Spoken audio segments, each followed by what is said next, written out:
どうも皆さんこんにちは、はたまたこんばんは。原田です。原田食堂の時間がやってまいりました。このスタイルになってから3回目ですかね。まだちょっと様子見ながらやってるって感じなんでね、どういう風に進めていくかもあんまり定まってないんですけど、とりあえず僕の体験談や思い出、日常的な話をしていこうかなっていう感じですね。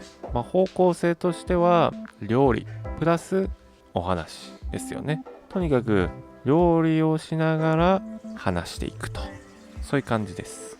で、今日何話すかっていうと、前回の続きっすよね。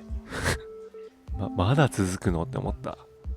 しばらく続いちゃいますよね、どうしても。だってね、なんとなくの好奇心がきっかけでカナダに来て、でそいつ全然英語喋れなくて、もう初日から困り果てちゃって、どうすんのっていう状態から、どんな経緯で今に至るのかっていうところが、みんな気になるところ。気にならないかな。気にならないわ。だって知らねえやつだもん。僕なら興味すら湧かないわ、そんなやつの話。そう考えるとむず、興味湧かせんの。しかも原田食堂とか言って、一応料理はしてるものの、料理と関係ないこと喋ってますからね。それどうなのってなっちゃったら、もう料理を目当てで来た人はもうふんってなっちゃうでしょ。でも安心してください、料理目当てで来てくれた人、一応僕の映像を見てれば料理の流れがわかるので、僕と同じものは作れます。大抵の料理動画がそうなんですけど、その人と全く同じレシピでやっても全く同じものはできないじゃないですか。できるの？あれできたことある？僕は正直一度もないですね。分量とかも全部全く一緒で作っても絶対に同じものはできないと思ってます。なんでだから僕は詳しい分量とかもあまり表示しないっていうスタイルで、こんな感じでやってますよっていうのだけ見せたら、あとは自分の好みを見つけて、これで自分の料理にしてもらえればいいんじゃないっていうということで、料理とは関係ない前回の続きを話します。前回わかんねえっていう人はね、ちょっとめんどくさいんですけど、前回を見てもらって、それからまたここに戻ってきてもらうっていう感じで、それが嫌だったら、このまま聞いてもらうもよし、どっか違う人のところに飛んでもらってもよしという、そんな感じで参ります。英語力全くなさすぎて途方に暮れてた僕が勇気を出して話しかけた日本人の3人組。その3人組の子たちはね、冬の間アルバータ州でスノーボードをやるためにカナダに来てたのかな、確か。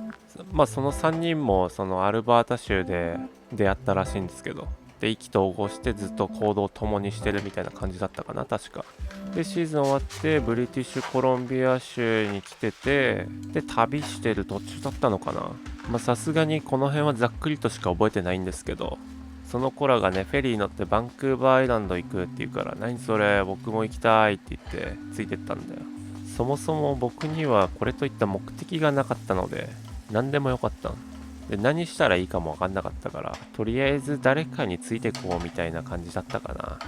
何日間だったとかはよく覚えてないんですけど、とにかくそこで初めて海外の観光みたいな感じな雰囲気になったんだよ。それを覚えてる。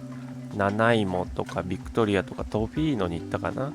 うろうろしただけで特に何したってわけじゃなかったと思うんですけど、その時なんか海外来てるんだって実感した気がする。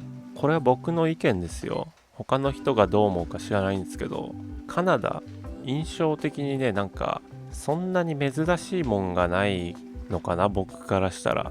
というよりも僕が思い描いていた外国の雰囲気ってのとはちょっと違ったっていう言い方ですかね。確かにね、外国ですよ。そりゃそうなんですけど、人種も様々。でもなんかよくわかんないな。僕が求めてた外国っていう雰囲気とはちょっと違ったっていう。ちょっと伝わらないですよね。ヨーロッパが外国なんですよ、僕の中では。意味わかんない。ちょっと極端すぎ。いや、イメージですよ。今だからいろんな違いがあることはわかるんですけど、その当時、外国イコールヨーロッパだったんです。とにかく石畳、石造りの家みたいな勝手な想像なんですけど、そんな極端なねイメージを持っていたもんで、なんかあんまり感動しなかったんですよね、カナダに来ても。後々カナダ横断した時なんですけど、東側には割とそういう場所もあるっていうのを知って、その時は少し感動しましたけどね。さすがにこんな僕でも、うわ石畳だ、石の家だっつって単純すぎた。そんなもんすよね。石が好きっていうだけなのかな、よくわかんないですけど、とにかく海外イコール石だったんですよこの話やめよう、今じゃね。そんな感じでその3人組と旅をして海外を感じて、また元のグランビルストリートに戻ってきたんですけど、でそっからね、その3人組の子たちも別々の目的地へ行くっていうところだったのかな。でその時の僕の状態なんですけど、カナダに来てからまだ 1,2 週間くらいだったと思うんだ。でね、旅でねお金使いすぎてね、もうほとんど持ってきた金なくなっちゃってたんですよ僕。やばすぎだよね。計画性ゼロ。それは昔からなんですけど、はい、それでもう働くしかないっすよね、そうなったらね。でもどうすりゃいいのって、僕みたいなもんが。そしたらね、その3人組のうちの1人がね、日本に帰る前にもう少し働いてからお金貯めてから帰るみたいなこと言ってたんですよ。じゃあ僕もちょっとそれ仕事を一緒に探したりできないかなみたいな感じでね、またずうずうしく寄り添ったんで、その子がねいいよっつって2人一緒に働けるところを探してくれたんですよ。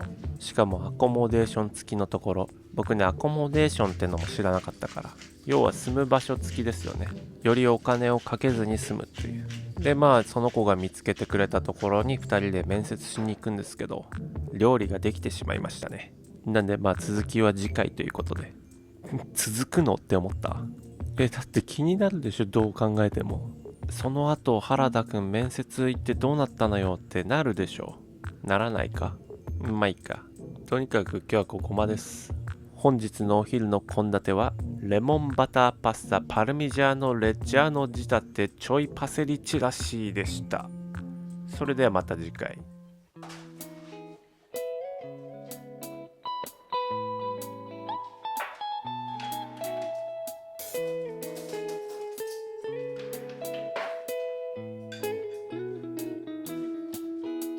お腹が空いたな、なんか食べよう。